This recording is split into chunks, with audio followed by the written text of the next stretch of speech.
जब ये सानिया हुआ तो पीटीआई वालों ने आए और उनको हमने कहा कि कम से कम इतना तो हो जाए कि हमारा जो है ना कंडीशन ऐसी है कि हमारे बस की बात नहीं थी कि हम यहाँ पे जो है ना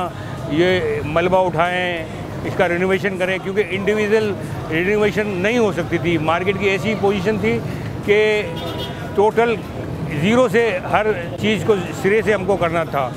तो अल्लाह ने खुर्रम शेर जमान और आफ्ताब सिद्दीकी के दिल में ये बात डाल दी। मैंने इनसे अपील की कि कम से कम हमें इतना तो कर दो कि हम अपनी दुकानों पे खड़े हो जाएं। खड़े होने के बाद हम अपना काम शुरू करें। तो अल्लाह के हुक्म से उन्होंने, इनके दिल में ये बात अल्लाह ने डाल दी और उन्होंने ये काम हमारा स्टार्ट कर दिया, और जो तेज़ी से हो रहा है और हमें नज़र आ रहा है। 14 नवंबर को शाम को जो आग लगी है उसमें ये तबाह और बर्बाद कर दी गई ग्राउंड फ्लोर और फर्स्ट फ्लोर, और इसमें तकरीबन 350 दुकानें ग्राउंड फ्लोर की तबाह हो गई और तकरीबन 150 दुकानें जो है फर्स्ट फ्लोर की तबाह हो गई हमारी। और इसमें हमारा सारा सामान,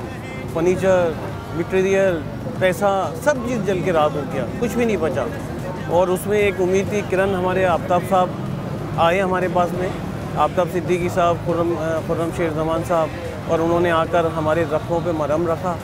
और यहाँ हमें यकीन दहानी की। और माशाल्लाह आज उन्हीं की बदौलत ये काम जितना भी हो रहा है ये आफ्ताब सिद्दीकी साहब की सुपरविज़न में हो रहा है। मैं बिला मुबालगा जिसमें ये कहना चाहूँगा कि हमें जो सबसे पहली रोशनी की किरण नज़र आई, जिसने सबसे पहले हमारे कंधों पर हाथ रखा, जिन्होंने सबसे पहले हमें दिलासा दिया और हमें उम्मीद दिलाई, वो मैं फिर दोबारा उनको सलाम करूँगा कि हमारे खुर्रम शेर जमान भाई आफ्ताब सिद्दीकी साहब को लेके आफ्ताब सिद्दीकी साहब, उन्होंने हमारे उस दर्द को महसूस किया,